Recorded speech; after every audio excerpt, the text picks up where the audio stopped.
I don't know if you call it channeling or like if it's a spirit, if it's God, if it's just intuition or what it is. But when I can really like super sink into it, I set the intention of let them receive what they need. You can tell me like, oh, my like back hurts and things like that. And that's okay too. I know the anatomy and we work on that. Sure. But it's like, I will feel more called to a certain area or something in the body will feel like a no, like no pressure there.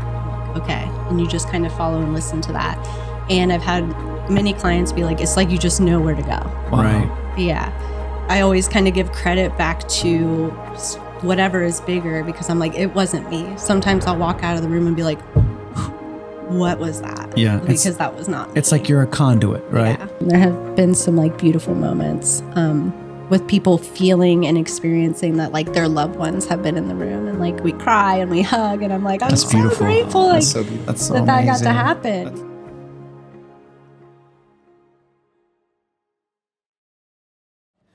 Welcome, everyone. Today, we are thrilled to introduce Hannah, a heart-centered healer and the founder of Soul Deep Wellness. Her work beautifully blends barefoot massage therapy with transformational practices, creating a safe and nurturing space for her clients to connect with themselves on a profound level. Rooted in care and service, Hannah walks a deeply spiritual path, and her story is one of growth, healing, and purpose. Let's dive into her journey. Hi, Hannah. Hello. Thanks so much for taking the time out of your busy schedule and joining us and doing this podcast. Obviously, since I know you a little bit and I've been a client of yours, I know relatively profoundly how impactful your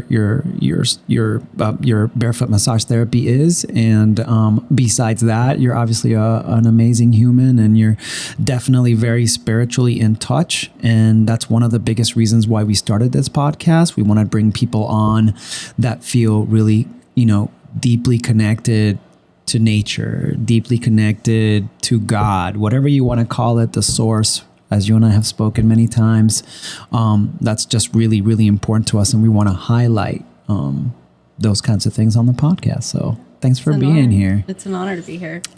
Well, we're honored that you are willing to be here with us. And I know you're just meeting Aaron for the first time, but good to meet you. Thanks so much for coming on. Yeah. So yeah, we are super excited. Let's just start right off with, what you do. So tell me, what drew you to Ashiatsu? That's how you say it, right? Mm-hmm. Ashiatsu. What drew you to Ashiatsu? And for those of you that don't know, it's barefoot massage, and I'm sure it's much more, and you'll enlighten us. But what drew you to Ashiatsu massage therapy specifically, and how does it differ from other massage techniques in its benefits for clients? Okay, so what drew me to Ashiatsu in school was I fell in love with like neuromuscular deep tissue therapy. And the average lifespan for massage therapists is like 7 years with their hands. Yeah, doing that type of work, it's just so hard on the body. Oh. You know what I mean? So I didn't even think about that. Yeah, it was truly a God-led thing too. I think I found it on like Instagram or something, and I was like, that's for me. And I went after I graduated, and as soon as I stepped up on the table and touched the bars, I was like, okay. Can you tell us a little bit about that so that people understand what you're talking about? Okay. The bars and the straps. Ashiatsu barefoot massage, you use your feet to massage people. A lot of people think we just walk on them. I was telling Aaron, I'm like, you got to try this. Yeah. I want to try this. I was trying to picture in my head how it works. Yeah. It really is. And when people do try to explain it, they're just like, you just got to go. You just got to try it. It's so different than hands-on massage. And so yeah, we use bars on the ceiling and we use a strap. And your pressure is from like a scale of 1 to 10, and you can use your body weight and gravity instead of like just pushing with your hands and things like that. Mm-hmm. So like with my hands, I can do about 46 pounds of pressure, and with my body, I can do a consistent 110. Interesting. Yeah. That makes sense. Yeah. So it's really beautiful, and it really sticks out too. Yeah. Right. It's really special. It's really unique. You kind of got to know what you're looking for if you want Ashiatsu or barefoot massage. So I consider it to be like a hidden gem for people. Yeah. Yeah. That's so awesome. Mm-hmm. Can you describe how you approach a session with a client? Like, do you integrate intuition or energy work alongside the physical practice? Mm-hmm. And then tell us a little more about the physical practice in terms of what's your intention? What are you trying to, sort of, do for people? It's definitely developed and grown. Like the deeper I've gotten into my practice of what my intention is, or like the depth, it's the greatest spiritual practice for me, is to like meet other people where they are on the table and like trying versus just being with the body and just allowing it to flow. So some people do come in and we have these like really profound sessions, right? You and I have had some of those. Yeah. Other times I just want to come in with body work. How so? Like what kind of profound? So I like to kind of call it the in-between space. Mm-hmm. Like people who are super into meditation are willing to let themselves kind of go there, which is wherever for anybody, right? Like you go into a deep meditation, you're like, I just spent time with God, or, things like that. And other times it's just physical, it's just body work. Right. But I really enjoy that. Like a lot of times with my playlists and stuff, I'll lay down on the table and meditate to it first. And then when I come out of it, I'm like, that's this is the playlist. This is the music. So it's really tailored to like allow you to go there if you want to go there. Mm-hmm. If you can let yourself like fully surrender and just be on the table and be truly present with yourself and see what comes up for you. Sometimes it's not so much thoughts. It's like a whisper or a feeling of just self and being like, I am allowing myself to receive this care. And I'm just the medium of which people receive that. Right. Either way, That's beautiful. I recall during one of our first sessions, you said that you said something along the lines of, as you began the practice, that you felt a calling to like work on something specific. Mm-hmm. In other words, what is that exactly? Are you reading a specific kind of energy? Are you sensing an energy from the person's body or elsewhere that's drawing you to like that certain body part that maybe you felt drawn to work on? Yeah.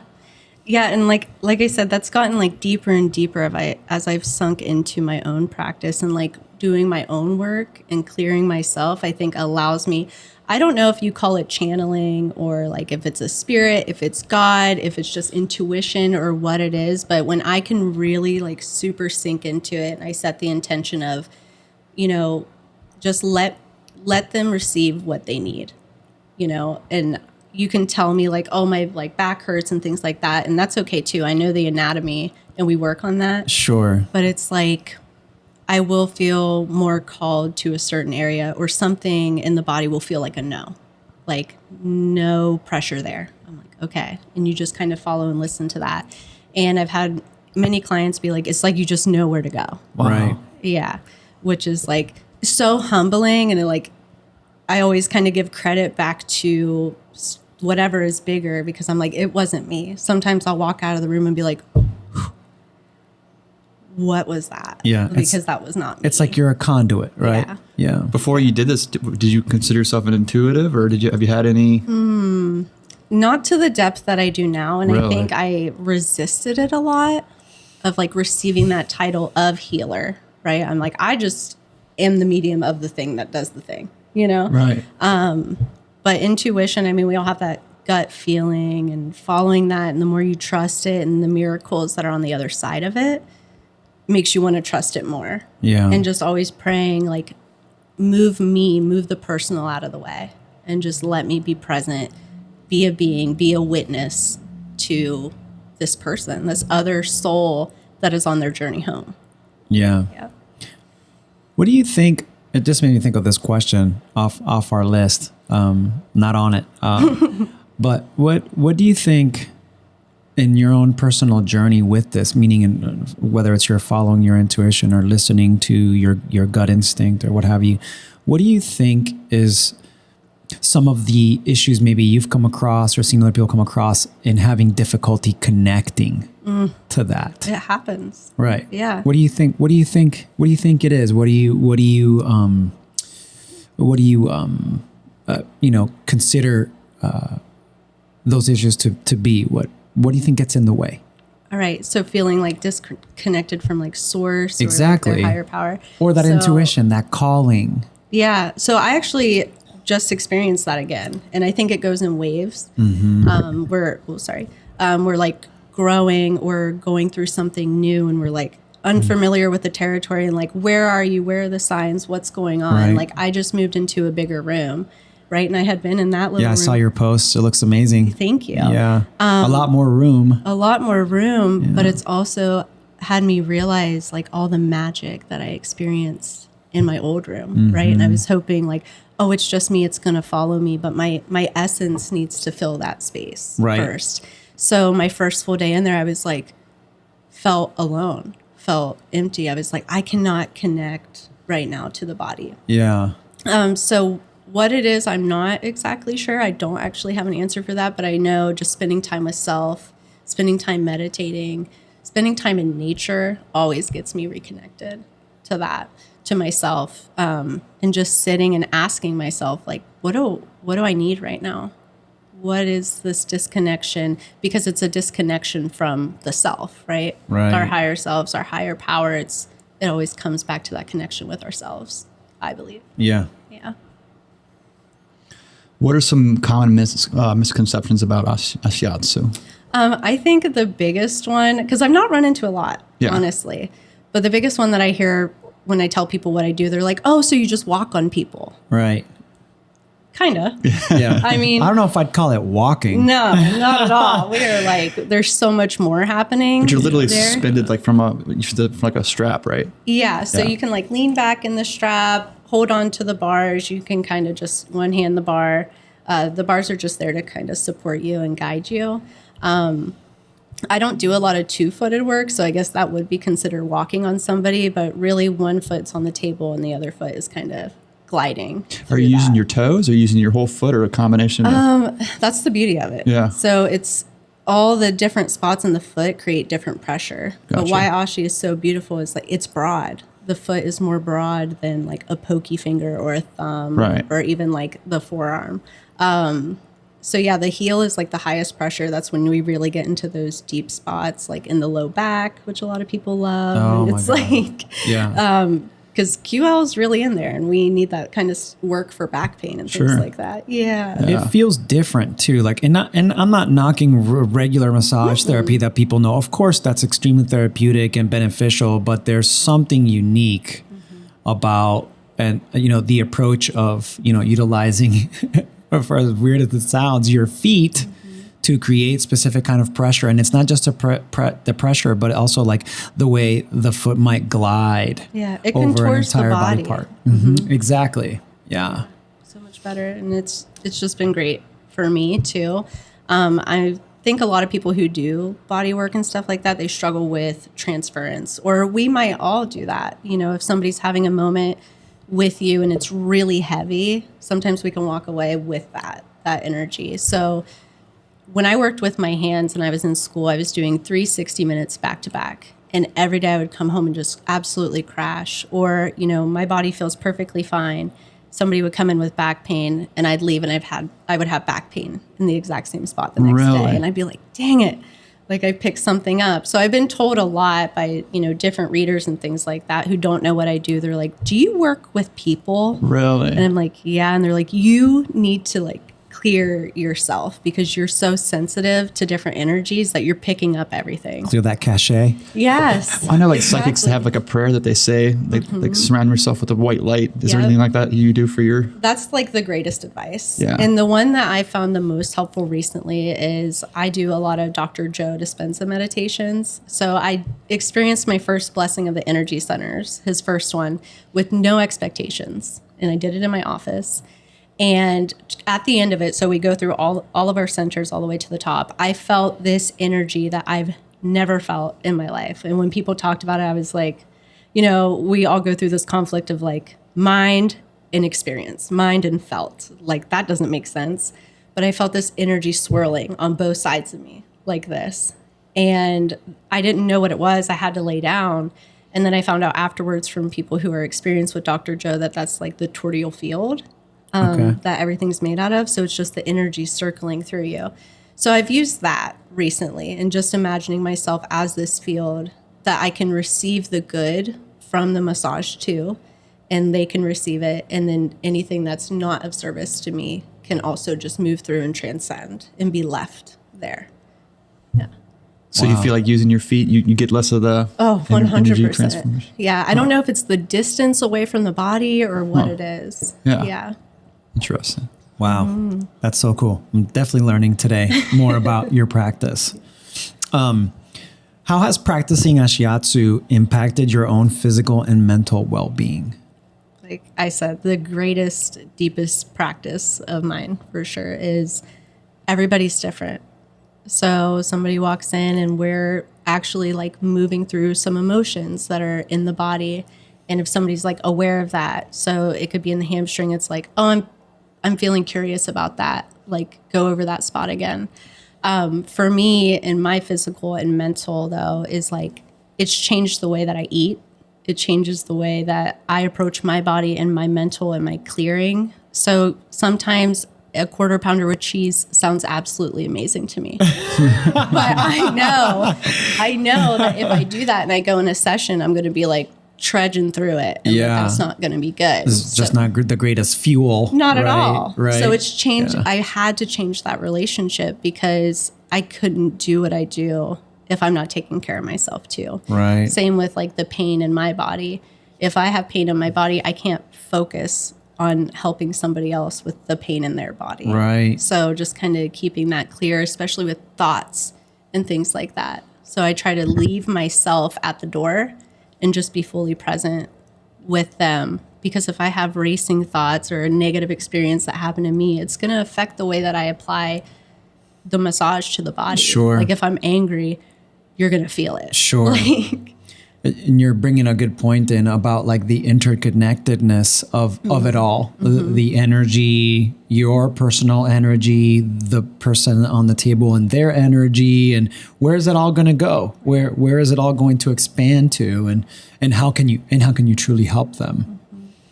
Yeah, that's amazing. So you mentioned recently that you traveled to Michigan to do a study on some new foot massage technique therapies. Please share. Yeah. So it's called Sarga, and it's definitely an advanced barefoot massage technique. It's very focused on like myofascial trains, like the myofascial lines. And so is Ashiatsu, but this is on a deeper level. It's very high tack, very slow. I thought my flow was slow until I took this class. Yeah. Oh. Yeah, seriously. So it was beautiful to learn that and to kind of, it's always a relationship, right? Like I have this relationship with bodywork. I have a relationship with my bars and my strap, and it's a trust relationship that I can do Ashiatsu with my eyes closed and feel very connected. And it's been a while since I've been new at something. So always a student, right? Always move the ego out of the way. No, you are new at this, fully take it in and things like that. So yeah, instead of the bars and strap, you use a beautiful sarga, which is a silk that you tie to the sides of the table and wrap around you kind of like a shawl. And then you use the tensegrity with your hands and you wrap up in the silk and kind of find out where that pressure is coming from. So you find the tension in the silk to create pressure? Right. Wow, that's interesting. Yeah. And then it's no longer from top to bottom, right? It's from side to side. Yeah, and from like you're pulling into the body. Wow. It's really a beautiful practice. It takes a lot of balance, a lot of like, I could not do that with my eyes closed right now. Yeah. At all. Yeah. And finding like building this relationship with the silk, right? Because you're like wrapping up and you kind of want the pull to come from the opposite side of the table.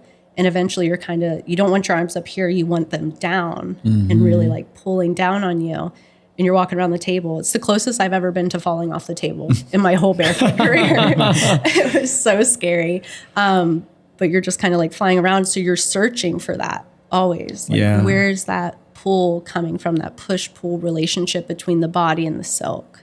So it's definitely been a learning curve and how to integrate that into my practice of just barefoot massage, because they don't blend well. Like the spirit of what I picked up from it, because I kind of tried to blend them when I had my first full day, was like, you need to pick one. We can't coexist like in the same flow together. Yeah, which is a lot anyways, because you've got the silk up here, and then it's like, where do I put the silk that I can grab it again and do all of this stuff, and then the strap is in your way. So I'm looking forward to how that's gonna, grow, play itself out. Yeah, and expand. I'm really excited for Sarga to, because Ashiatsu, it's not easy to take places.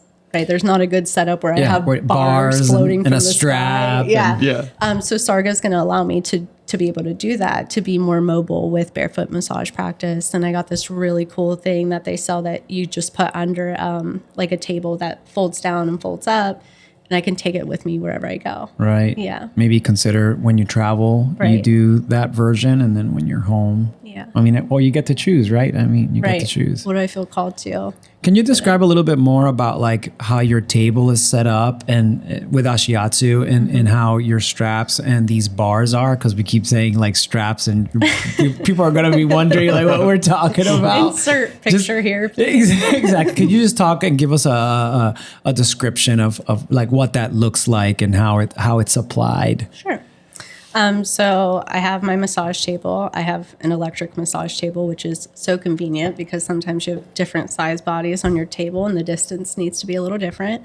So yeah, the table's there, and then directly above the table are like big pieces of wood that are suspended from the ceiling. Bars, right? Bars. Yeah. Right. So there's two. So you grab them overhead, and then there's a strap that runs in between it, and you kind of guide yourself with these, and they're shoulder distance apart. So when you're on the table, you're looking up. The bars are, you mean? Mm-hmm.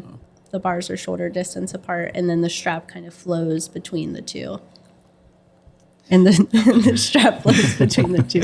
Sorry, I'm new here. No, it's fine. No, it's fine. Don't even worry about it. We just want to be able to hear you. Yeah. So the strap is in between the two bars, and then like how far down? Like, is there like a specific measurement in how the strap lays in between? I change it. It has to. You change it because it has to like droop right in between the bars so that you can sit comfortably depending on what you're doing, right? Yeah, 100%. So and I also have a stool at the head of the table, and that's where I sit to do the neck work, and you can kind of hold on to it to keep your core balance if you want. Yeah.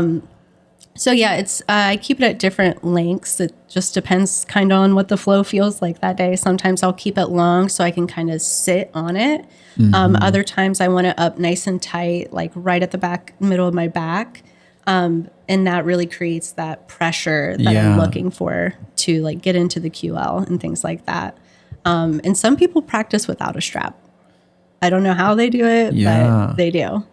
I mean, obviously the strap is meant for some suspension, right? As opposed to just full on gravity pressure. Man, I don't know how would you do without a strap? You're like literally holding on to the bars or something. Yeah. I mean, you better have some serious upper arm strength and holding yourself up for two hours on end. I bet I have a picture of what my arms looked like before practicing and what they look like now practicing for 3+ years, like guns. So sometimes you have to do what you got to do, and you got to pull yourself up on there. Yeah. And my bars are very well seasoned. I am not the best at like wiping off my hands after they get oil on them. So that needs extra grip for my hands. Right. Well, they're your bars. Yep. So that's right. I know people are like, can I try? And I'm like, no, you can't. Danger, health hazard. Yeah. It's hilarious. Let's move into some other subjects, sure. And then we'll come back a little bit more as we progress through these questions. But this is something that you and I have spoken about a lot, and it's something that I've definitely been very curious about for quite some time now. And I truly believe that just from all the research that I've done and all the things I've talked to you about, how unbelievably therapeutic plant medicine can be for people, for all of us, right? We all carry trauma. We all have, all kinds of, things that we deal with that, PTSD. I mean, there's just a plethora of things that more research is coming out that is so helpful and beneficial for all of us. And I know you've partaken, and tell us a little bit about your ayahuasca retreats and integration. When did you first encounter it, and what motivated you to participate in your first retreat? Okay, so my first encounter was actually April of this year, 2024.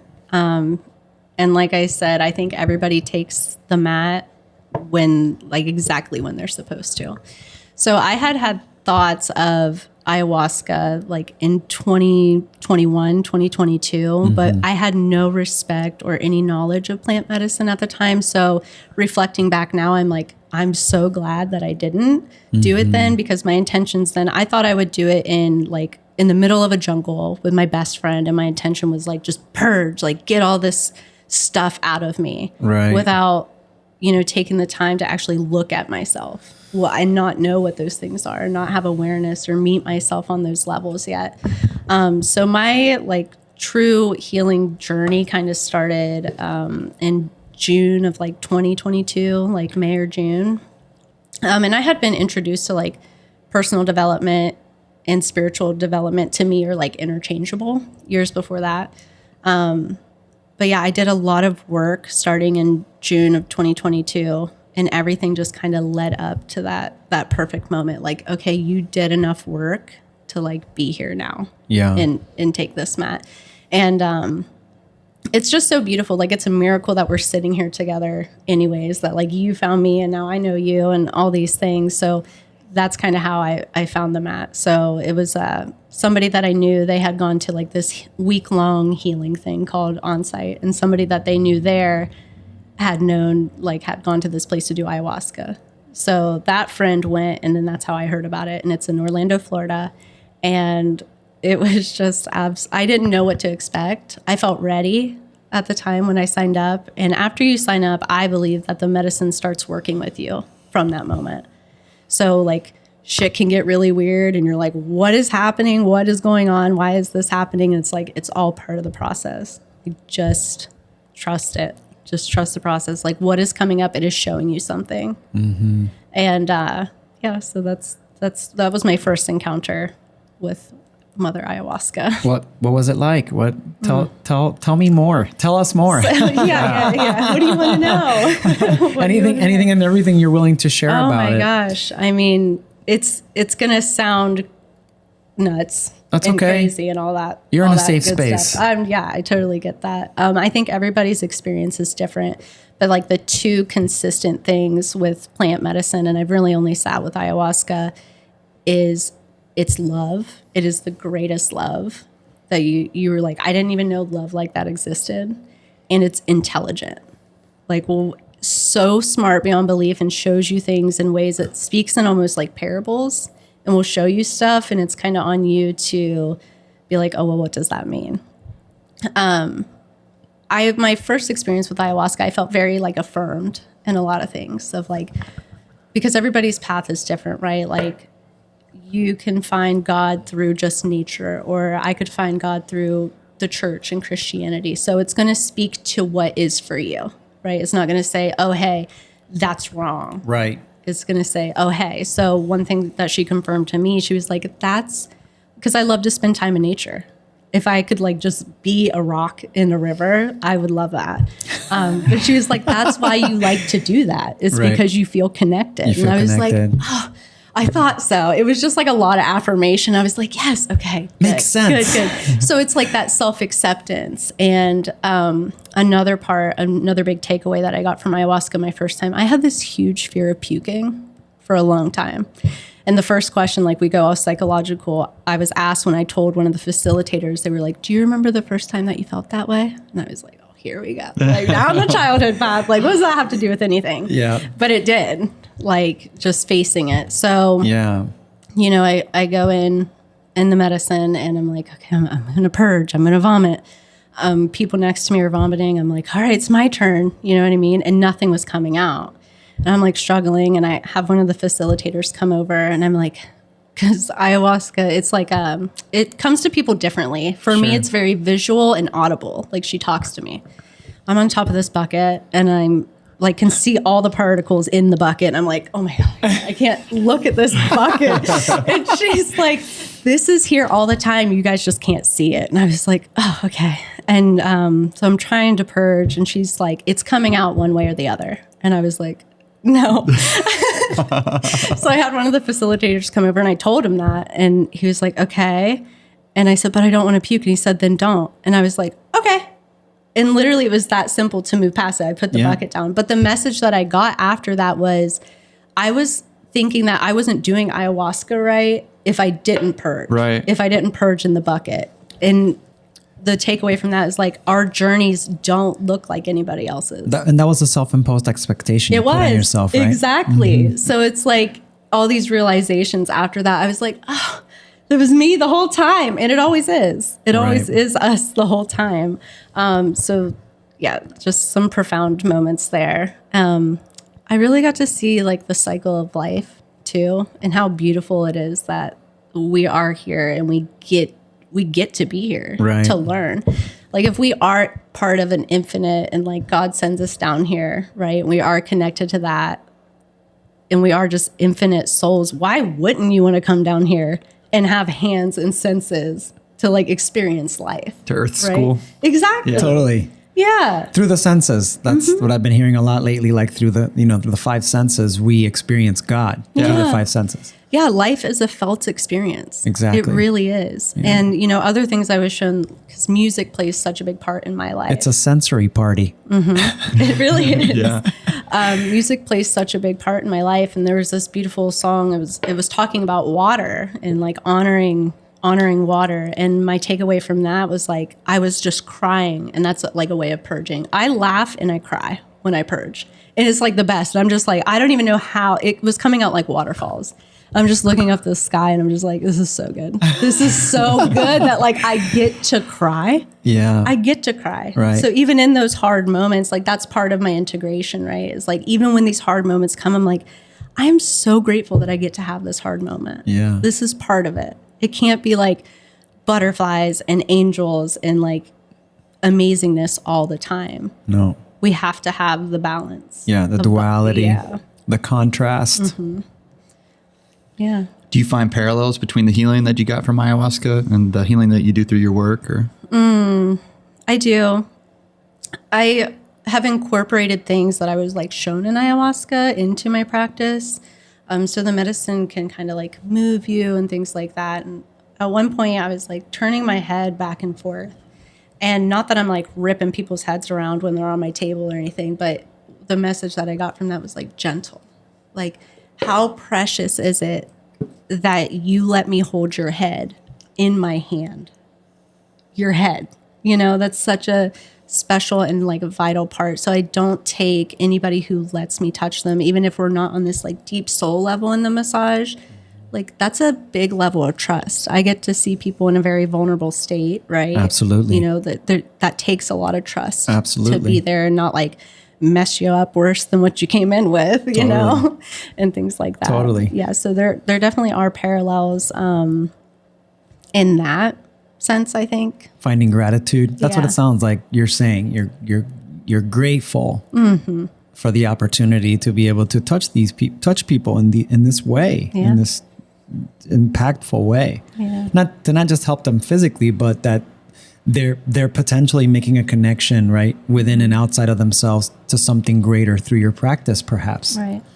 That's amazing. Yeah. Yeah. Do you have any ayahuasca experiences that were negative? I really haven't. No. There has been some like, I've got my ass kicked before, for sure. But it's really just, it's, when you look at it through the lens though of like, it's you.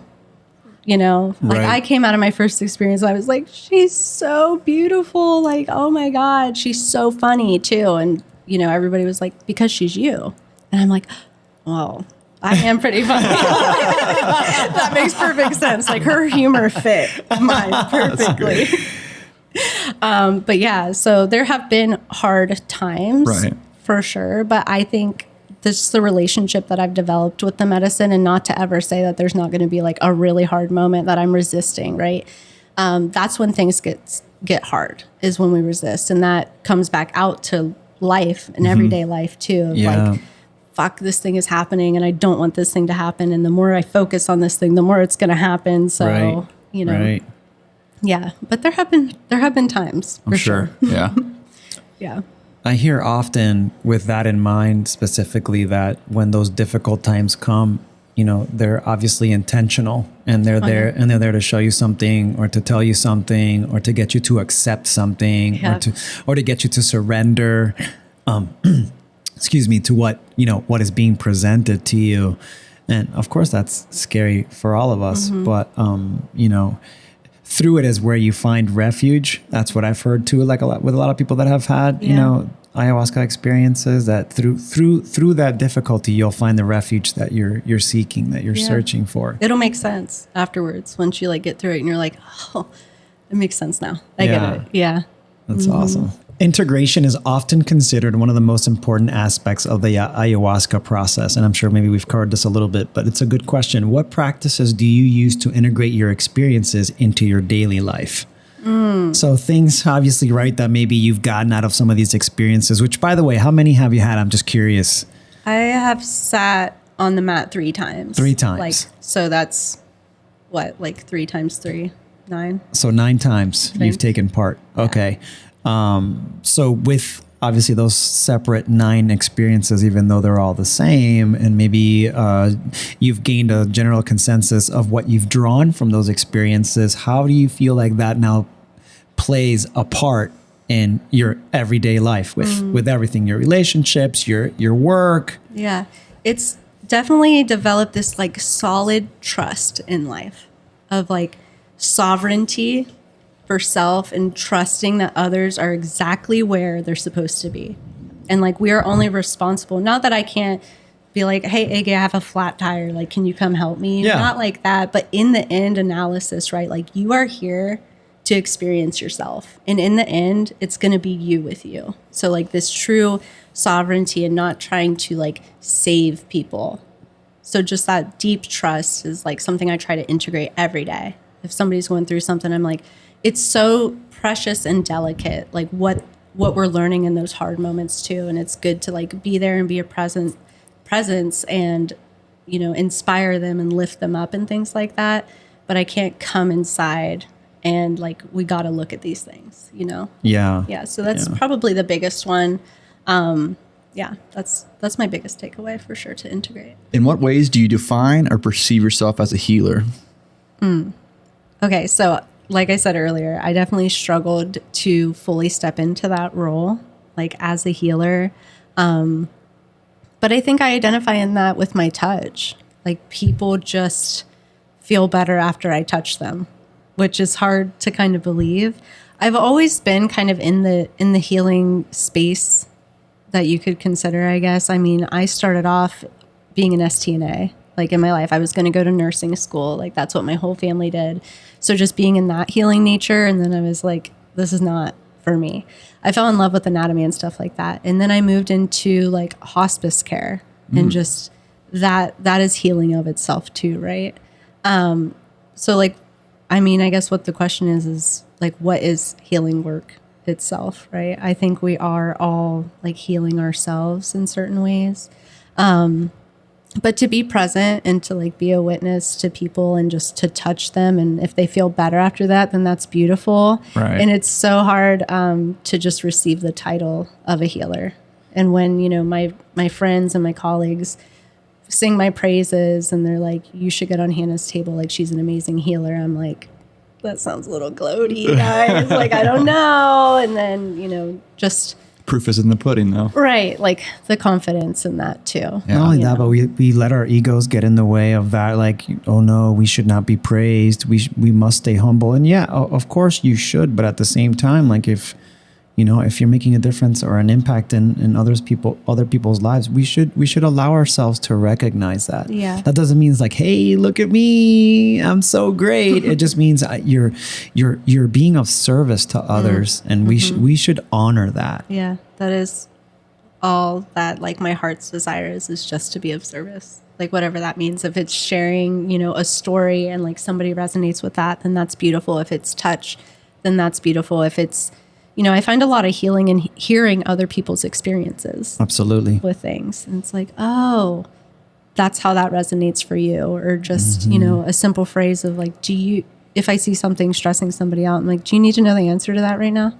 Like, do you really need to know? Yeah. Why do we need to know? Yeah. I feel like that's one of the best things about the current state of the world in terms of like the internet and social media is that people are sharing their stories, and that can be impactful and make a difference and benefit others. That is one way that we could use, right, those avenues to help one another and to help heal, right? Help heal each other. Yeah. How do you navigate the emotional or energetic challenges of holding space for others while maintaining your own balance? Mm-hmm. It's definitely making sure that I'm coming in to it clear, like as clear as I can, and just making sure, not that my shield is up, but that I can just be a clear presence for this to pass through. Right. What do you mean by that? Like, do you mean that let's say if you come in and it's not your best day, or you feel like you're, stuck on something that maybe is occurring for you, you feel like you can't process others' energy well, and it sort of compound to what you might be dealing with? Is that what you mean by being clear? Yeah, I try to leave all my stuff at the door. Mm-hmm. For sure. That's got to be hard to do on a daily basis. Sure. Once I'm in it, it's kind of like it's like a switch. Like once that door closes and I'm in there with you, it's like, okay, this is where we are. And, leaving that stuff. But everybody has their own different practice too, right? So it's finding what works for you. Mm-hmm. Mine just lately has been like, I sit with earth a lot, and that helps me just clear it all out, like have earth take whatever that was for me. I do have experiences with like heavy energy. So people will come in and I know they're not into like any of that stuff, haven't looked at themselves maybe or not. I don't know. Yeah. I don't have all the answers, but what I will feel, right? So somebody who can't really relax or receive, and I'm like, I will start to feel clunky. And I'm like, I have to, like, what tools do I have to help guide them so they can sink in? Because if the mind is too present in the massage and they're like holding on to things and the muscles, I can't get in there, Right. So it's awesome when people fall asleep or like the nervous system sinks in and things like that. I wouldn't know anything about that. He's out. He's gone. Ascended. Absolutely ascended. I don't snore, buddy. I don't snore. So, but like maintaining myself, I just try to be very intentional with it. Yeah. I love what I do, and it is an honor to get to do what I do and get to experience those things. And what a lesson for me to learn how to clear my own energy and to be able to take somebody else's energy and transmute it for them. Yeah. I offer to people, if they come in with a rough day and like, oh, I just want to go to sleep, I'm like, okay, you do that and I'll take care of the rest. Leave it all here. Yeah. If you're just having a bad and stressful day, just leave it here. Like, I'll take care of it. It's okay. And then, we sage and we bless the room and things like that. We bless the space and, send them off with a blessing too of like, you are exactly where you're supposed to be in your journey. And yeah. That's awesome. Do you have any really transformative experiences that you could share of people that I do. Ones that like make me cry every time are people will have experiences where they'll go to this in-between place, or like the veil is so thin, right? Whatever that means to anybody. But I have a client who almost every time she comes in, like I'll start to feel it and then I'll just keep it to myself, right? Like if I feel a presence of like somebody's family member, I'm like, ooh, like somebody's grandparents in the room, and it might be mine. I don't know. Who is it? Wild. That is wild. Yeah. Goosey's confirmation. Well, Goosey's. Little side note here. Erin is really into like, not the paranormal, but like out of body experiences. I mean, we both are, but Erin's like really into it. It fascinates me. So much about He's really into out of body experiences, near death experiences, because they do tell us so much about like that direct life connection. Oh yeah. Yeah. Have you heard of the book called Journey of Souls? Oh yeah. Read it. Yeah. Such a good book. It's a great one. Yeah. Yeah. So. Also after the book After. Yeah. Now, Oh yeah, I we've told you talked about it. this. Yeah. This was like a phase in consciousness, I feel, Yeah. earlier this year, where we were talking about like the similarities between what happens after we transition, right? Because it's not an ending. Right. Right. Yeah. I think, Yeah, it's transformative energy, transforming. right. And it's so comforting. You know, we are all on our journey home, like wherever that is for you. I just you know? love that too. Like we think so much of death, right, as like an end, and it's not an end. But more graduation. so, yeah, like a second graduation. But more so, like I just love the way you're putting it. Like we're just on our way home, like on our way home. Yeah. You know? It's a once in a lifetime experience to die, I'm sure. So I can't wait to figure that out. Definitely once in a lifetime. Yeah, I don't fear it anymore though. It's almost not that I want to die, but it's Exciting, almost right? exciting. It Like, you get to is. see what happens Right. after this. I know, like, am I going to be there or am I not? I know. My Yeah. fear, I have two fears. I'm not gonna lie. One fear is having a painful death. Yeah. I A fear physically painful death, and then the second is just fear of the unknown. Right. Because we're We have human, to surrender to it. and we just have to try to surrender to it. But we're human, so we are. I feel like part of ourselves, we're programmed to fear. Yeah. Right. It's part of our survival mechanism, right? To be fearful, but at the same time, it could be to a fault, right? Because it'll keep us from crossing over. You know, instead of going through it, we just avoid it. Of course. How have you experienced that in your work? That's been definitely like crisis of belief in my path of being like, I'm crazy. Like, I don't think you are. who's talking to me right now? Like, you know, because you meet people who are like can speak the same language as you, right? And then Right. there are people who are so mind and need that science and things like that. And also that stuff, like science can align with a lot of the woo-woo things that we talk about, right? Oh yeah. Woo woo. We rock the woo woo. Oh yeah. We're big in the woo. Yeah. So, I really struggled with like the clairvoyance that kind of comes through. I'm like, I don't know if I want to be like all that. I don't know. But when you feel it and it's there and then it's accurate and you say something to somebody that kind of comes through and they're like, yeah. And I'm like, Right. me? Yeah. Wow. You want me to tell them? Yeah. Like, you have a gift, obviously. it's very special. Yeah. And it's hard to kind of, for me, that's something that I'm navigating right now is like believing in that myself and trusting it because it's like, I don't want to be wrong. Right. That's Right. terrifying. Totally. Like something comes through.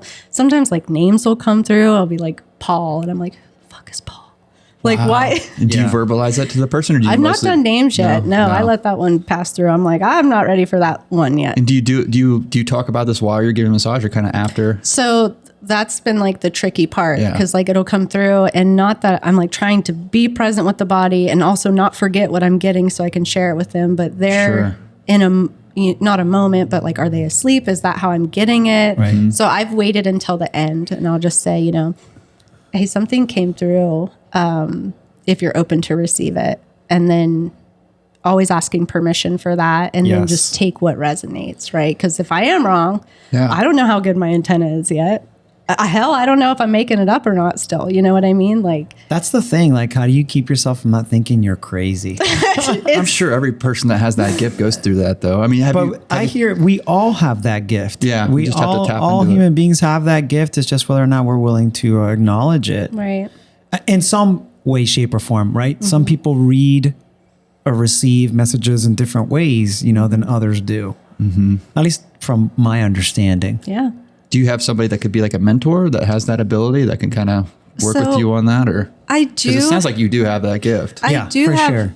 and my medium, like she's incredible. I mean, I've had like tarot readings before and stuff, and I'm always like a little weary of it because it's so vague, the ones that I've had at least. So I did have an experience with a psychic. She's incredible. And she did like mediumship first, and then she stopped because she had a stroke. Like it takes a toll on you physically. Yeah, if you're not ready for it. Right. So, but she was name dropping, dude.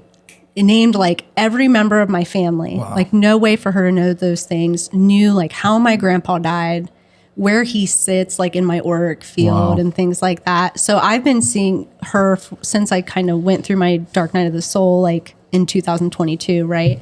She was telling me stuff. And what like started my whole journey was this like breakup that I went through, right? And it was like every wound, like childhood wound and attachment and things like that. I remember you talking about this. Oh yeah. And she told me, she was like, you guys aren't going to get back together. And I was like, yeah, right, sister. Yeah, we are. And I resisted that so hard. We never got back together, but it was like the most beautiful lesson, right? Because like here I am now. So I had a reading with her recently. And she was like, why aren't you doing readings?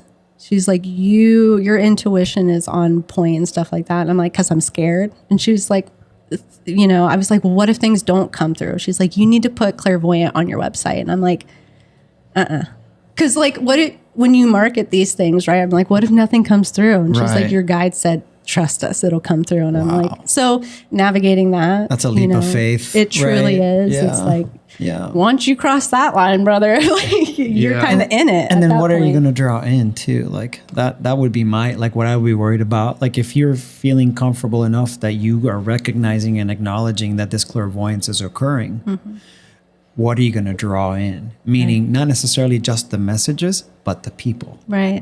What kind of people are you going to be drawing in? And I'm not saying you should be scared. I'm just saying, you know, that could also overwhelm you. You know? Because you're the conduit. You're the antenna. Receiving the messages for these other people. And therefore, you're putting a ton of pressure on yourself, right? To make sure that what you are experiencing and sharing is accurate and beneficial to them. Well, she even told me too, she said they say, give them, you know, whoever, you, Iggy, or somebody like on the table, whoever I'm with, give them like what's coming through and give them all of it, like even the hard shit. And I'm like, now I have to be a bad news giver or like a tough, like, hey, you need to look at this giver. Let's go. All right. Let's go.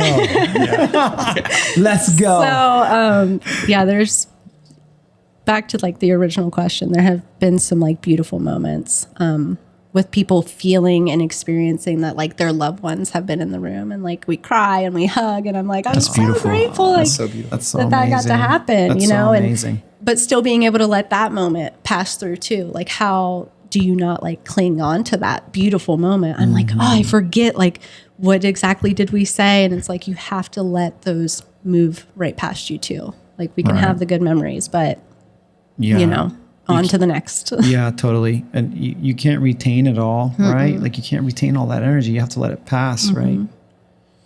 Yeah, that's fascinating to me. Totally.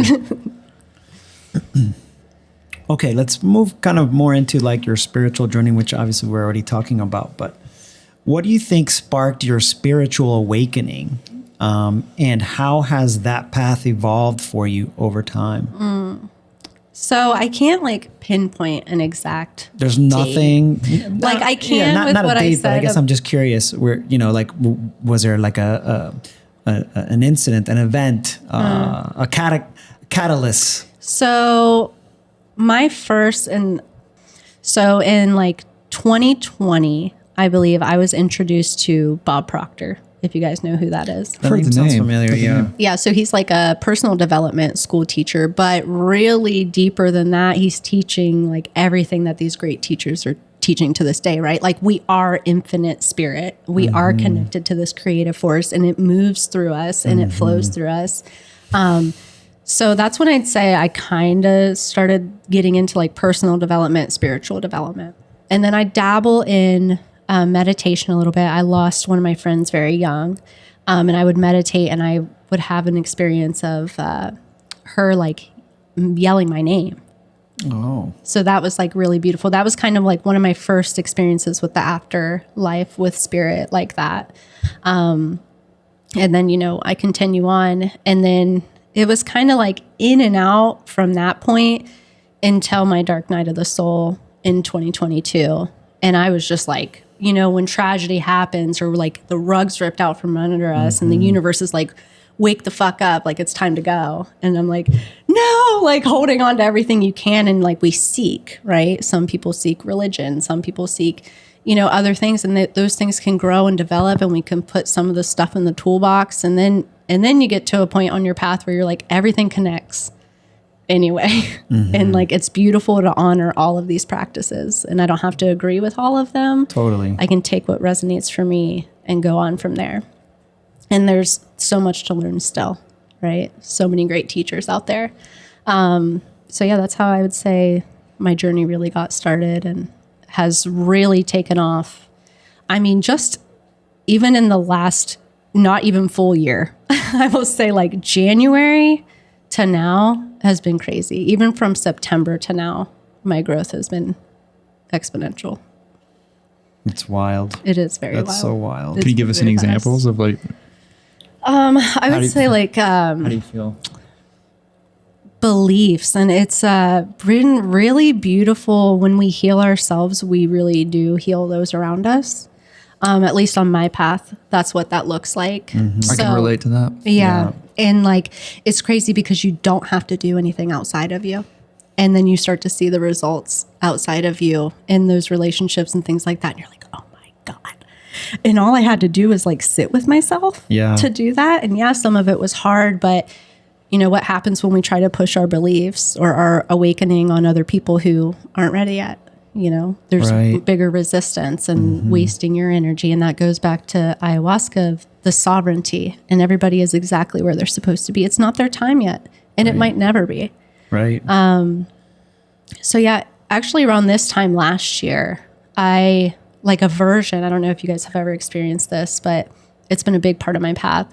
Versions of me will come up, like knocking at the door. So like the one that came up this time last year was like 14-year-old me, pissed, angry teenager, right?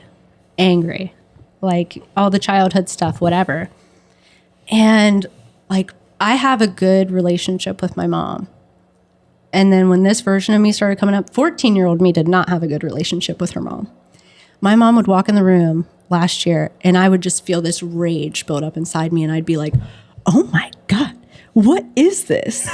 What is that? And it was like creating all this healing space, right? Like we heal these parts of us, and then we create space for these other parts of us to kind of surface, and they just want to meet with you. Just want you to acknowledge them and say, hey, like I'm here. Every day and every version of us stays with us our entire life. Right. It's precious. It's from conception every single day. Every experience. Mm-hmm. Every single time. And when I like really moved through that, so I couldn't really talk to my mom when I was going through that. And I couldn't tell her, right? It didn't matter because, 28-year-old me, I don't have an issue with my mom. I'm really tight with my mom. But like she'd walk in the room and I'd be like, I can't stand her right now. But it wasn't me. It was like this other version of me. You. It's like a different timeline, right? A different timeline of you. So I like, okay, I met with her. I'm like, what do you need? Like I found a picture of me at that age. I was like super emo for life, like side bangs, My Chemical Romance shirt, like skinny jeans, knee-high Converse. And I'd be like, okay, what do we need, And I would just play her. I'd be like, what did she need at the time that like, because as parents, I'm not a parent, but we do our best, right? We're also human. Everybody is human and they're figuring it out for the first time. And my mom had me really young. She had me when she was 16. So like we kind of grew up together. Yeah, that's young. But as a 14-year-old, like I just saw her as a mom, like what's going on, right? So meeting with that 14-year-old version of me, I'd be like, well, she really loved My Chemical Romance. So I would just pretend to be like driving my car, imagine 14-year-old me and like what she was going through, and just allowing the space for that. Because where I grew up, like therapy wasn't really a thing. I definitely should have been in therapy, but also accepting it happened exactly the way it was supposed to. And I learned so much. And now I get to be here with her right now.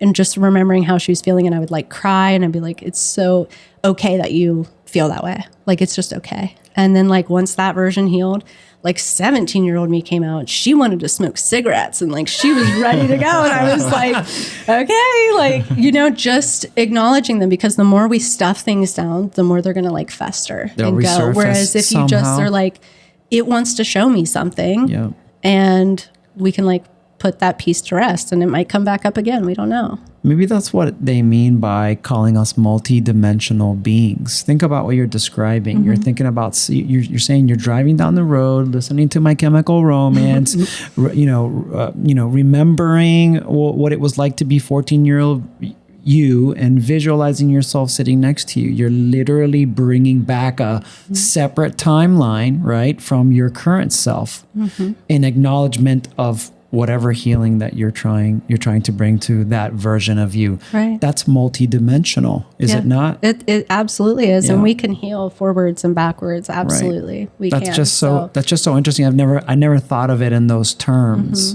Yeah. And when I moved through that, I mean, my relationship with my mom has just gotten like deeper and more beautiful. And, come to find out, right, even that anger that I was feeling at 14, it never had anything to do with my mom. Like, it was just me. So once I healed that, it's like now that 14-year-old me is like in harmony with my mom in some dimension, right? Yeah. Which like is reflected as us just being closer in the now. Yeah. Yeah.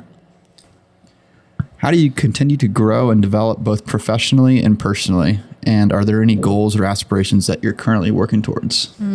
I am a forever student. I mean, life is the greatest teacher, right? I just see something on like the side of the road and I'm like, like I can learn something from that or anything. I definitely indulge in a lot of books for sure about just personal development and spiritual growth anyways. I'm huge on learning about like communication too. Like words are so powerful. Have you ever read The Art of Conversation? No. It's a really good one. I should Check read that one out. Yeah. Yeah. Books that I've really found myself like that have changed the game for me is Michael Singer's teachings, which I know Keely talked about. His book, The Untethered Soul. Surrender Experiment. Yeah, I second that wholeheartedly. So I listened to The Untethered Soul like 3 times in a row. I was like, this is the most profound thing I've ever, like this is amazing. It's totally changed the way that I view life and experiences and letting things move through. And when things do come up, to not stuff them back down, to just, your only job is to relax and release. Let it come up. You don't have to figure out what it is. Like Shakti does that for you. It's okay. It wants to come up. And it was stored with pain and it might hurt for a second, but after that, it's gone. So definitely books helps me to keep growing. Are there any goals or aspirations? Goals or aspirations right now? Right now, it's to continue to trust the path in front of me. I don't know that I can word it in the right way, but what I've learned on my path is like what I thought that I wanted, right, was this like specific thing. And it was like, I want this relationship with this person instead of, and Michael Singer talks about this too, well, really, it's not that person or that relationship. You want to experience love. So why not ask for that and let whatever that looks like come to you? Stop seeking outside, just let it come. And that has changed the game for me. Like it never shows up how I think it's going to. I'm like, that I would have never saw that coming. It never does anyway, right? Like no matter what we wish for, I just feel like it never comes up the way we expect it to. Not at all. So my goals are to like grow deeper in that, explore what Sarga has in store for me and where it's going to take me because I can be so mobile with it. And just the beautiful people that come across my path that I know are being sent to me, like by the universe. I will take care of you. Like I will send you everything and everyone that you need. And same for you guys here. Yeah. Right? The guests will come and it's going to be perfect. Have you read this Surrender Experiment? It's such a good book. You should check that out, Iggy. I'll check it out. Yeah. I need to check out The Tethered Soul. I've heard so much about it. I recommend that one so much. It's good. I need to. That, and then, I went on and started listening to like Living Untethered, which is like the practical, because he doesn't give techniques. Like because there's thousands of techniques. Mm-hmm.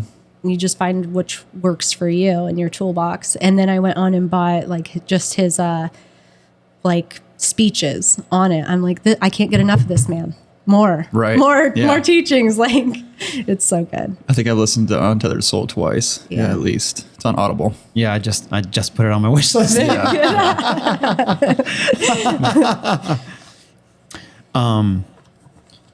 So in what ways do you seek to create balance between your role as a healer and your own need for rest, reflection, and self-care? And that kind of leads us into just with the service that you provide and, you know, you being a healer, you also need healing too. So what do you do? Oh God, that's what it's all about. That's like the greatest healer's journey is learning how to heal yourself and show up for yourself. And self-care is the top priority in it. And sometimes it's the hardest, right? Like I work in a building of 21 massage therapists. Yeah. Do you know how often I get a massage? I don't know. Not often enough or like at all, you know? And that's, you know, how do we stay, to me, it's like a little bit, I don't ever want to be hypocritical, but I'm like, hey, you know, and I don't ever pressure people when to schedule or what feels right for them. But, you know, the people that come in once a month, well, I'm not holding myself to that same standard. So, you know, care and diet and just being with myself too are just excellent ways to find balance in that. And I find a ton of balance just with nature. If I'm having a heavy day, I call it like, I'm going to go take a nap with God. Like, I don't know what, my hands are tied. I don't know what to do. I don't know where to turn. I just need to go take a nap. And sometimes I'll go to the park and just nap in the park for an hour. And I wake up and I'm like, I feel so much better. And then it's just like a reset button. It's amazing. It's incredible. What about in the wintertime? You're going to go out there in the snow? And, no, probably not. I read a lot more. Like when it gets dark at 4:30, I will be in bed. Absolutely. If possible. But you know, even last year I had a hard moment where like the alternator went out in my car and I was like, you know, painfully put my debit card in. I was like, fuck. And I just needed to go like take a nap with God. And I was like, okay, you know, life is going to continue to present itself to you. And like, can you handle it? Right? There's nothing I can do about it. It needs to be fixed. So once, yes, I can handle it and I move all the bitching out of the way, then I can attend to what's happening in front of me from a clear space. Have there been any moments of doubt or difficulty in your journey? And how'd you overcome it? Yes. Yes. 100%. I mean, there's like those crises of beliefs all the time for me, right? And that's when we're being, you know, initiated or prepared to step into like a greater version of yourself. Right. And the doubt and like, where's the universal help coming from? I don't know. I feel lost. And you kind of know what's aligned with your path too. Like there have been moments where I didn't know what to do. There was pure chaos going on. And my rule is do nothing. Wait. Mm-hmm. Do you have to do something right now? And usually the answer is no. It's usually not that urgent for the path specifically, right? Now, like the light turns green, I need to go. But outside of that, it's just very wait for the path to unfold. And just be with it. Be with whatever's coming up. So to overcome that, a lot of journaling, a lot of like, what is happening? How am I feeling in this moment? What is the mind telling me that I'm feeling in this moment, right? Because the mind talks all the time. That's all it does. That's the one job that it has, and it's doing its job. So we don't fight with it. It won't shut up. It doesn't shut up. And it doesn't have like a direction. So it'll say, oh, you should do this. And then you do that thing. And then it starts giving you shit for doing that thing. Like it doesn't, it's on both sides. So we just let it do its thing and then like consciously be there with it. It's like that cousin that won't make up its mind about what you guys want to do for dinner or what you want to do that afternoon, whether it's go for a bike ride or hang out by the creek or make up your mind. Yeah. 100%. If you could offer one piece of advice to someone just starting their own healing or spiritual journey, what would it be? Trust the process. Sounds familiar. For sure. Yeah. Trust it. Yeah. Whatever is coming up on your path, like it's for a reason. And I truly I do think sometimes shit just happens, but I don't think things are by accident. We might not understand why now. We might 6 months from now, or I might never know. And it's being okay and accepting that too. Yeah. You know, there were things, and it's like a spiral. It still happens. There are things that I thought I gained clarity around, and I was like, okay, I feel good about that, moving on. And then I have new experiences, new learning, new techniques, new tools, new teachers. And I look back and I'm like, oh, like it's all these aha moments all the time, just deepening and deepening, a different perspective, a different lens. And I just think it's so beautiful. Like, how cool is that? Yeah. Just to meet yourself over and over and over again. Yeah. I mean, that's exactly what we're doing, isn't it? Again, I keep thinking of being multidimensional, right? Like what you just exactly described, meeting ourselves over and over and over again. And speaking of meeting ourselves, and this kind of correlates to some questions we've asked in a previous podcast, and I just feel like it's fitting. What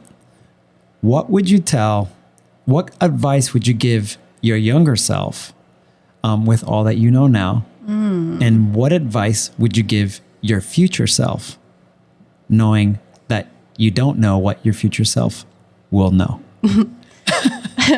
Okay, so a previous self? Oh, Lord. I would say, like, it's all around you. It's all around you. It's all around you. And like, what would you, if she asked, what would you tell her when she would ask, what do you mean by that? I would just say, like, open your heart. I really think that's where it is. And, you know, like in the Bible, it talks about like there's a veil over the eyes of the non-believer. Like, I think when our heart veil is open and you see all the majesty that is around us, truly to be on this planet Earth, and like the trees are there supporting us in the grass, and like it's been here for how long? Right. Like it's all around. We truly are supported, you know? And I think that's what the younger version of me lacked, was like, I felt so alone, so unsupported, so disconnected. And I've always felt that pull to nature. So like now the relationship that I have with nature, it's so intimate. It's so like present. And I learned so much from it when I sit by the water and it's going the path of least resistance, right? Like that's a lesson that I can apply to my life. And then the seasons, right? We talk about that. Like all the leaves are gone now, like ready for transformation, hibernation. That's it. You know, all the that. Change. We are it, right? And then future self, like I'm just so excited for her. I'm so excited to get, not to like rush through my life, but I think the perspective that I have now, even when shit gets hard, I'm like, oh God, the clouds gotta pass. Like the sun is always on the other side. Like I can't wait to see what I'm learning here. That's awesome. Yeah. I can't help, but I would just want to share this part. When you were talking, it made me think of this painting that I've never painted, that I haven't painted and would love to paint, but I envision, and you guys will have your own perception of this idea, but I keep envisioning a baby, right? Like it's a uterus, and then it becomes a baby, and then it's crawling, and then it's walking, and then it's running.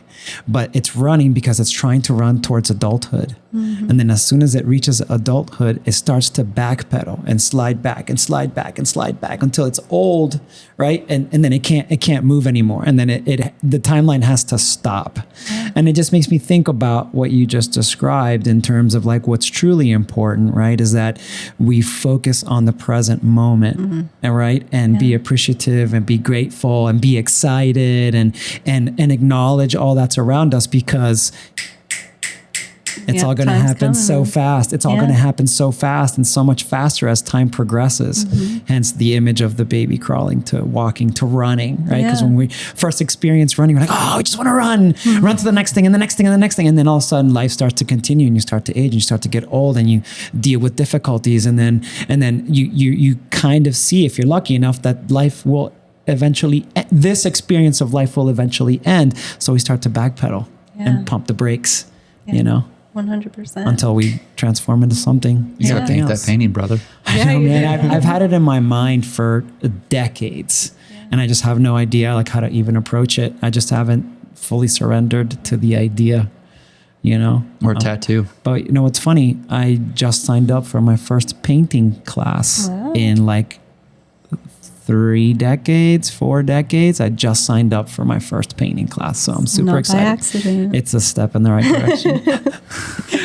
Step in the right direction. All right. So we have reached the part of the podcast where we do what we like to call the breakdown. The breakdown. So the breakdown, for those of you who may be listening for the first time, is a segment that we do, that we ask our guests to choose a famous or not so famous quote, and to have them break it down and share with us what it means to them. Okay, I have two. Sweet. Awesome. We'll take it. And the first one was like my intention sitting with ayahuasca for the first time. And I just kind of carry it with me into like new experiences or when shit is hard. And it's 3 simple words. It's trust, surrender, allow. Like trust that this is happening for me. Surrender to it, because if I resist it, it's just going to amplify itself. And allow it. Just be with it. Allow it to be there, right? Even, that goes to meditation. When we're sitting and like an uncomfortable feeling comes up and it's like, fuck, I don't want to feel that way. Just allow it to be there. It's okay. Yeah. It's okay to be there. And the second one is I am exactly where I'm supposed to be. Like, truly. I really am. And when I look through that lens of life, I'm like, yeah, it helps stay present. Like, I might not be where I think I want to be, sure, but I'm exactly where I'm supposed to be on my path when I'm staying connected to that. And I know when I get off the path, right? Like we all go unconscious in those habits that we might not feel so proud of ourselves for. And that's what it's all about. It's about like redirecting, like bumper parts, like bumper edges. And, every part of us is so perfect, absolutely perfect and precious. Like we are truly made in the image of love. We come into this world as love, a pure little ball of love, Right. And life does a great job. It has existed before me and it will exist far after me. Yeah. Like, That's such a beautiful way of looking at it, Hannah. Yeah. That's so awesome. Well, what can I say, Hannah?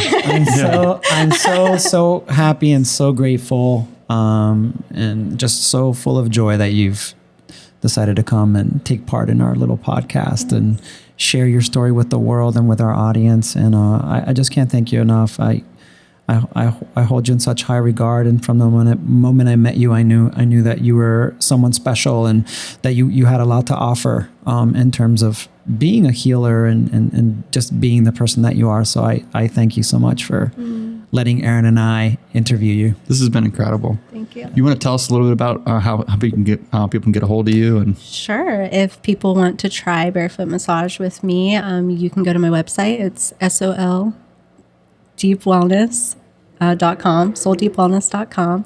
You can find me on Instagram at souldeepwellness or my personal page, which is It's Miss Hannah. And those are the best ways to get a hold of me. Sweet. Yeah. This has been incredible. Thank you so much. It really has. Yeah. Thanks, Hannah. Thank you. Thank you. All right. Till next time, everybody. Till next time. Peace out. Later. Chill out. Chill out. Chill out. Be cool.